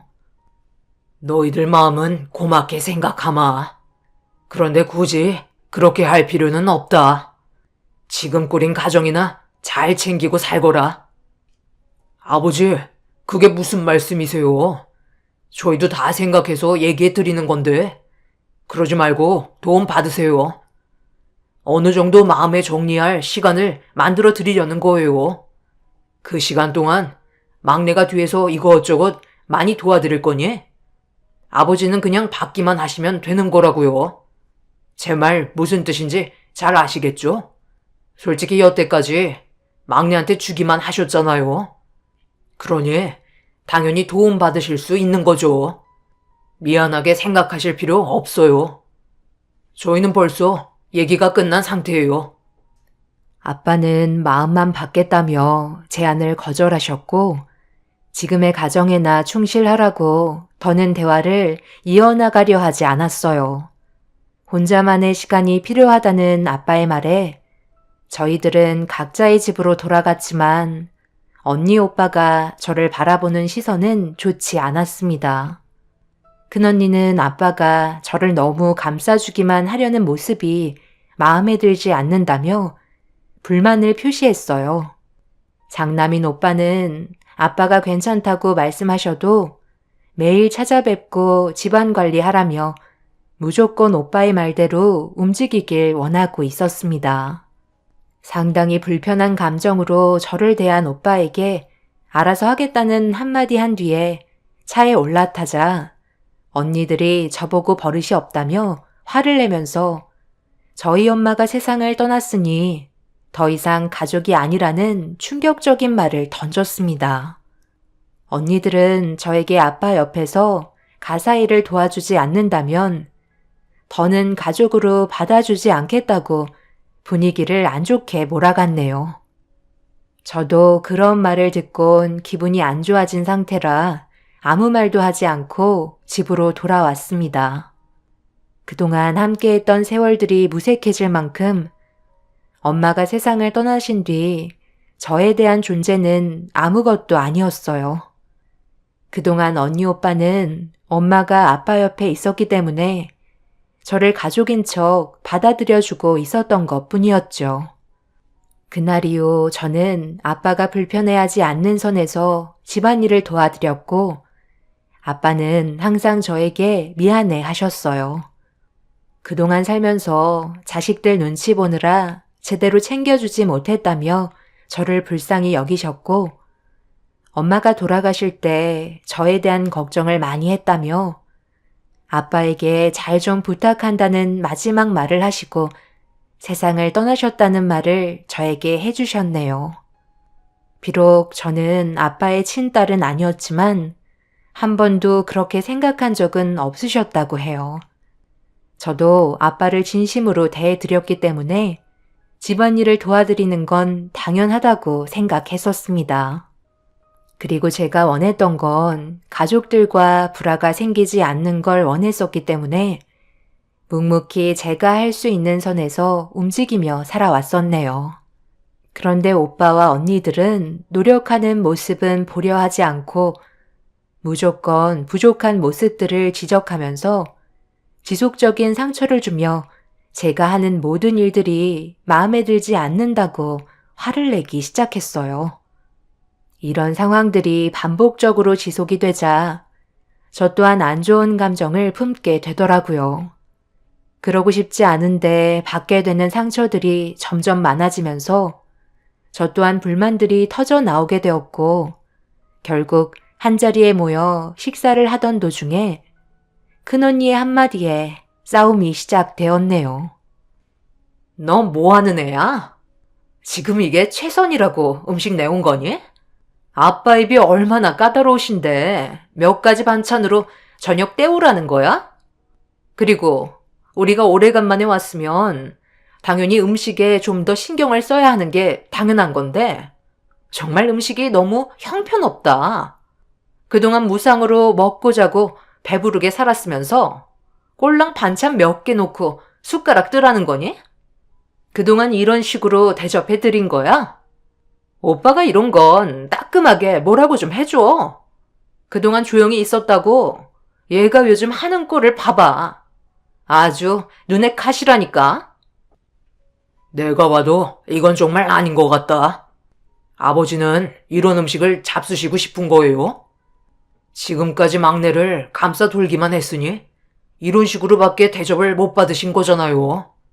모두가 한자리에 모였으면 고기 반찬이라도 있어야 하는 건 당연한 거 아니야? 그만들 하지 못해? 잘 알지도 못하면서 막내한테 왜 뭐라고 그러는 거야? 내가 좋아하는 음식들 위주로 내어준 건데 뭐가 잘못됐니? 그동안 너희 엄마가 지금까지 나를 위해 만들어진 음식들이었다. 막내가 완벽하게 따라할 수는 없지만 그래도 최선을 다해서 신경 써준 건데 어떤 의미인지도 잘 모르면서 막내한테 상처를 주면 되겠니? 내가 먹고 싶다는 음식들로만 만들었으니 그만들 하고 숟가락 뜨던지 아니면 그만 집으로 돌아가라. 막내가 내 집에 매일같이 와서 집안일 열심히 하는 동안 너희들은 한 번이라도 찾아온 적이라도 있냐? 너희들은 정작 애비집이랑 넘어지면 코 닿는 곳에 있으면서 고개 한 번 내민 적 없었잖아. 막내가 제일 먼 곳에 살고 있는데도 똑같이 회사 일하고 퇴근하면 내 집에 먼저 들려서 상황에 맞게끔 이것저것 신경 써주고 들어가는데 너희들이 막내한테 큰소리 칠 자격이 있다고 생각해? 다시 한번 말하지만 한 번만 더 막내한테 상처 준다면 그땐 내가 너희들 용서하지 않으마. 서로 피를 나누지 않았더라도 지금까지 살아온 세월이 있고 아빠가 가족으로 받아들인 만큼 너희들도 불만 가지지 않으면 아무 일 없이 잘 지낼 수 있는 거다. 서로 한두 살 먹은 나이도 아니니까 무슨 말인지 알아먹었으면 저녁 먹고 각자 위치로 돌아가도록 해. 그리고 막내는 아빠랑 따로 할 얘기가 있으니까 잠시 남아 있거라. 언니들과 오빠는 아빠의 말에 한마디도 못하고 차려진 저녁을 대충 먹은 뒤 집으로 돌아가려는데 아빠는 오래간만에 온 만큼 집안 청소와 설거지까지 전부 다 시킨 뒤 저는 따로 방으로 부르셨네요. 밖의 상황이 신경 쓰였지만 아빠의 한마디에 누구도 불만을 제기하지 않았어요. 저를 따로 부르신 이유는 더 이상 집안일에 신경 써주지 않아도 된다며 현재의 가정에 더 신경 쓰라는 말을 하시려고 부르셨던 거였어요. 아빠는 저로 인해 돌아가신 엄마에 대한 아픔을 많이 회복할 수 있었다며 제 손을 잡고 고마워하셨습니다. 그리곤 봉투 하나를 건네주셨어요.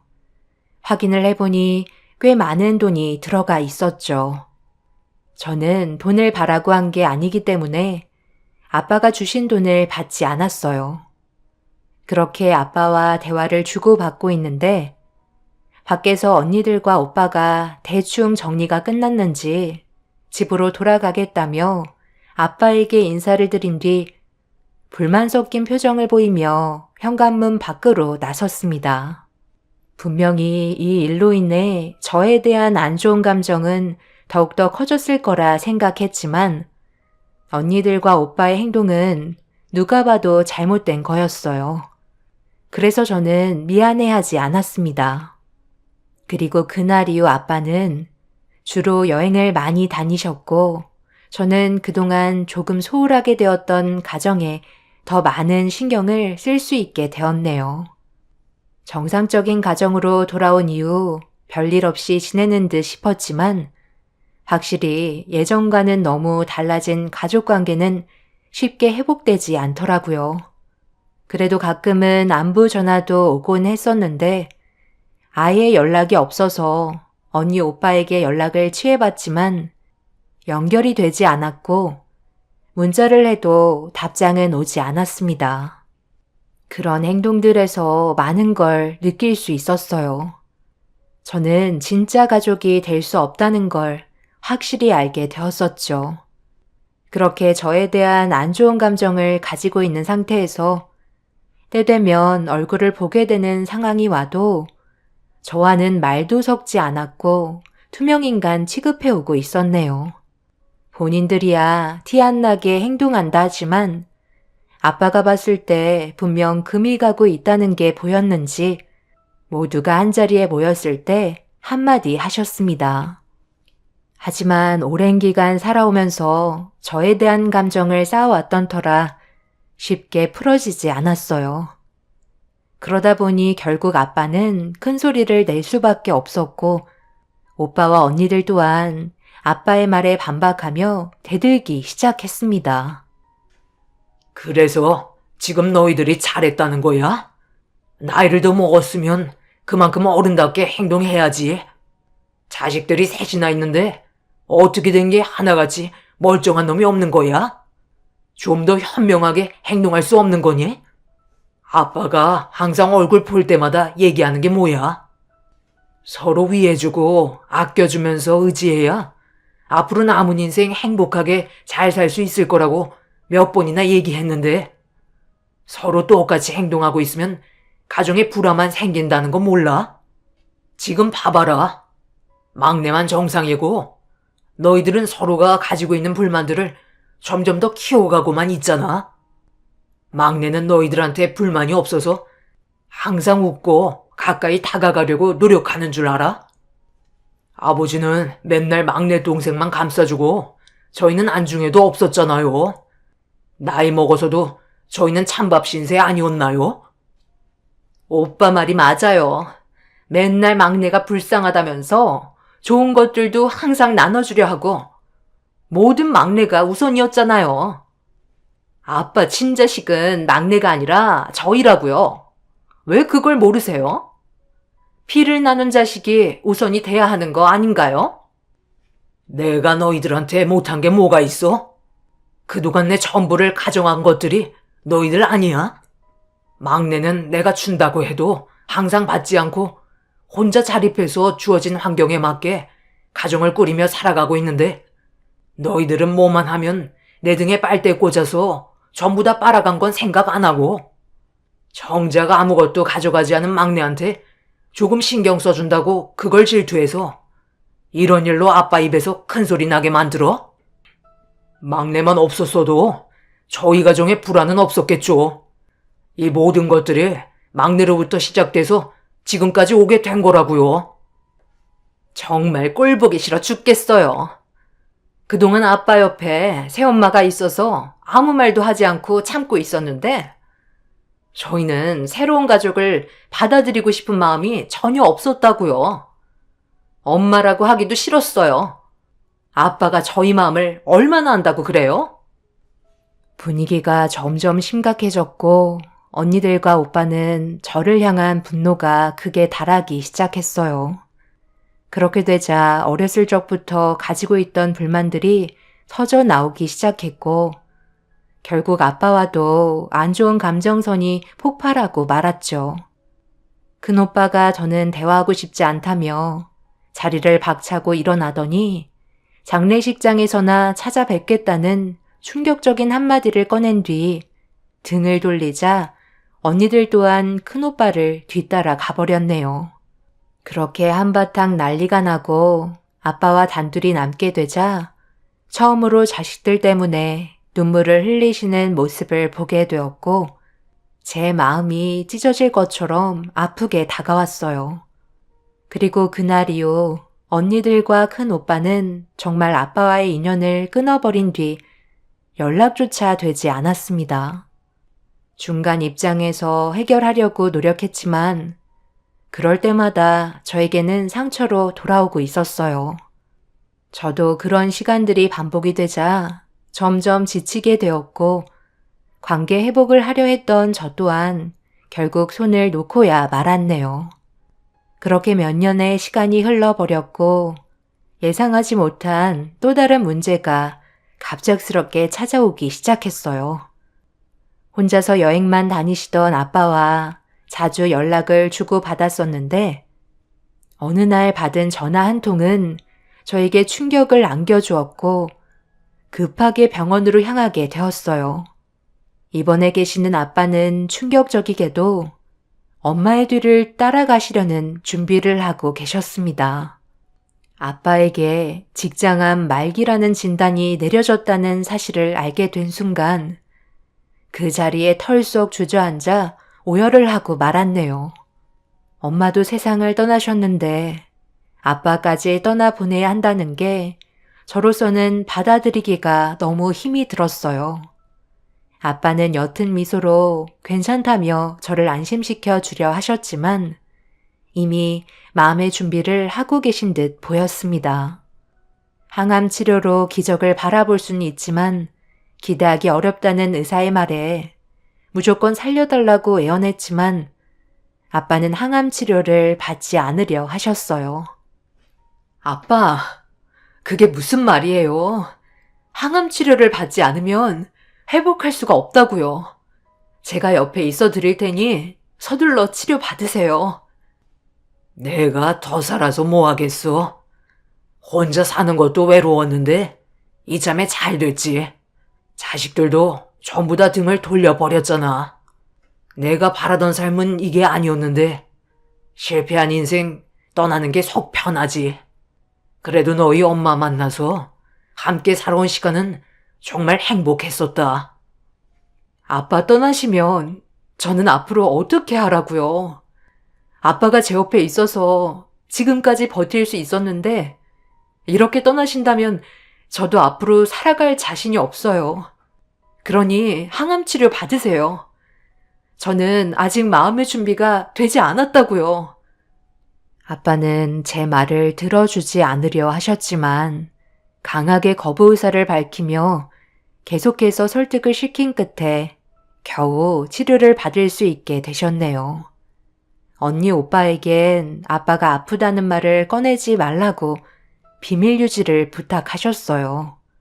하지만 단순히 가벼운 병도 아니고 앞으로 남은 시간이 얼마 남지 않을 만큼 큰 병이기 때문에 자식들도 알아야 한다고 생각했었어요. 그래서 아빠의 소식을 큰오빠와 언니들에게 알렸지만 충격적이게도 아직까지 숨은 붙어 있지 않냐며 단 한 명의 자식들도 병원에 찾아오지 않았어요. 그렇게 얼마의 시간이 지나는 동안 저는 최대한 아빠 곁에 오랜 시간 머물러 있으면서 제가 할 수 있는 것들은 도와드리고 있던 도중 몇 달 뒤 아빠가 깨어나지 못하고 계신다는 소식을 회사에서 접하게 되면서 급하게 병원으로 향했어요. 너무 갑작스럽게 일어난 일이라 많이 당황스러운 상태에서 가족들에게 아빠의 모습을 보는 게 마지막이 될 수 있다고 알려주자 그동안 한 번도 모습을 보이지 않던 오빠와 언니들이 순식간에 한자리에 모이게 되었네요. 아빠가 세상 떠나신다니까 이제야 얼굴 보여주는 거야? 어떻게 자식들이 그럴 수 있어? 그동안 얼마나 외로우셨는지 알아? 그건 네가 우리한테 할 얘기는 아닌 것 같은데. 그래서 지금 아버지 몸 상태는 어떠신데? 오늘 내일 하시는 거야? 내일이 고비라고 하셨어. 더는 눈을 뜨지 못하실 거래. 마음의 준비를 하라고 좀 전에 의사 선생님이 진단하신 내용이야. 아무리 그래도 서로 연락은 하고 지내야 하는 거 아니야? 이렇게까지 되실 때까지 관심 한 번 없어 하다가 아빠가 세상 떠나실 것 같다고 얘기하니까 이제야 나타나선 어쩌자는 거야? 아빠가 눈을 못 뜨시면 작별 인사도 할 수 없는 건데 그렇게 되면 후회들 안 할 자신 있어? 네가 왜 우리 감정까지 참견하려는 건데? 우리가 지금 여기 좋아서 나온 줄 알아? 다른 목적이 있어서 나온 거라고. 무슨 목적? 아빠가 임종 직전이신데 이보다 더 중요한 일이 어디 있다고? 이럴 거면 그냥 다들 돌아가 줬으면 좋겠어. 아버지가 가지고 계신 재산이 아직 하나 남아있거든. 이참에 잘 됐네. 갑자기 돌아가시게 생겼으니 자식들이 알아서 나눠 가지면 되겠어. 당연히 막내 너는 피를 나눈 가족이 아니니까 여기에 참견할 생각은 하지 마. 너한테는 이런 한 푼도 줄 생각 없으니까. 그동안 키워준 것만도 감사하게 생각할 줄 알아야지. 아버지 건물까지 넌 모려는 건 아니지. 어차피 세상 떠나시면 우리가 알아서 하면 되겠지만 만약 네가 여기에 의의를 제기한다면 그땐 우리도 너를 곱게 대하지는 않을 거니까 장례식이나 준비해. 아빠가 지금 눈을 감고 계시지만 귀는 열려 있을지도 모른다고. 그런데 어떻게 그런 말을 아무렇지도 않게 할 수 있어? 네가 친자식도 아니면서 왜 남의 가정에 참견하는 건데? 1원도 줄 수 없다고 오빠가 얘기하는 거 안 들려? 작은 언니는 저를 증오하듯 노려보더니 저를 밀치기 시작했어요. 그리곤 장례식이나 준비하라며 저에게 막말을 퍼부었고 그 모습을 보는데 가족이 아닌 남처럼 느껴져 왔네요. 제가 아빠 옆자리를 지켜드리려 하자 큰언니는 장례식 준비하라는 오빠 말이 안 들리냐며 화를 내더니 제 머리채를 잡아 병실 밖으로 패대기를 쳤습니다. 급하게 몸을 일으켜 병실 안으로 들어가려 했지만 큰오빠가 저를 가로막은 뒤 가방을 건네주며 더는 들어오지 못하게 저와 아빠 사이를 떨어뜨려 놓았네요. 결국 아빠가 얘기한 대로 모든 게 이루어지고 있었어요. 처음 아빠가 입원했을 당시 큰오빠와 언니들이 재산 때문에 달려들 거라고 설명해 주셨었는데 말씀하신 대로 행동을 보여주고 있었네요. 결국 저는 그 모습을 뒤에서 지켜볼 수밖에 없었고 아빠는 예상 시간보다 더 빨리 세상을 떠나시고 마셨습니다. 아빠와 작별 인사도 못하고 떠나보낸 제 마음이 너무 아팠고 큰오빠와 언니들을 더는 용서해주고 싶지 않았어요. 저도 이제 가족이라고 생각하지 않기로 마음먹게 되었네요. 그렇게 장례식이 진행되는 동안 가족이었던 그 사람들은 아빠가 남긴 재산을 서로 얼마씩 나눠 가지겠다며 재산 싸움을 하고 있었네요. 아빠의 장례식장에서 재산 싸움을 하고 있는 모습을 보니 정말 한심하기만 했었죠. 하지만 아빠는 이런 일이 벌어질 거라는 걸 미리 알고 계셨는지 벌써 몇 수 앞을 보셨고 장례식이 끝나고 모두들 사색이 된 얼굴로 저를 찾아왔네요. 이게 어떻게 된 거야? 왜 아버지 건물 명의가 너로 옮겨져 있는 건데? 우리 몰래 아버지를 어떻게 구워 삶았길래 너한테 넘어간 거냐고? 내가 한 건 아무것도 없는데? 나는 단지 아빠가 하라는 대로 아무것도 하지 않고 있었어. 오빠랑 언니들이 아빠한테 조금이라도 관심이 있었다면 이렇게까지 되진 않았겠지. 나한테 건물이 넘어오니까 많이 당황스러웠나 봐? 여기 빌딩이 380억 정도 된다며? 너 지금 뭐 하자는 거야? 설마 이 건물 너 혼자 다 가지겠다는 건 아니지? 어차피 소송 걸면 너는 아무것도 아니야. 소송? 언니가 뭘 모르나 본데 아빠가 그렇게 허술하게 하고 세상을 떠나셨을 것 같아? 그동안 아빠가 몇 번이나 기회를 줬지만 다들 걷어찼잖아? 항상 우애 좋게 지내라고 수도 없이 얘기했었어. 그런데 상황을 이렇게까지 악화시켜놓고 아빠가 남겨두고 가신 재산은 가져가시겠다? 내 눈에 흙이 들어와도 절대 주지 않을 거니까 그런 줄 알아. 우리는 어차피 피를 나눈 사이도 아니잖아? 남남인데 나도 이제 정 떼고 살려고. 엄마도 없고 아빠도 없는데 그동안 나를 막대한 오빠와 언니들한테 미련 같은 거 더는 남아있지 않아. 2번 다시 내 앞에 나타나지 말고 앞으로 각자 인생 알아서 살자고. 이제 그만 나가줬으면 좋겠는데? 제 말이 끝나는 순간 큰오빠는 앞에 있는 책상을 뒤집어 엎었고 많은 돈을 투자해서라도 무조건 건물을 뺏어 오겠다며 난리를 치고 밖으로 나갔습니다. 결국 큰오빠와 언니들을 상대로 법적인 소송에 들어갔지만 아빠가 유언 대용 신탁으로 유언을 남겨 재산을 상속했기 때문에 법정에는 유류분이 아니라는 취지의 판결이 나오면서 법정은 제 손을 들어주었습니다.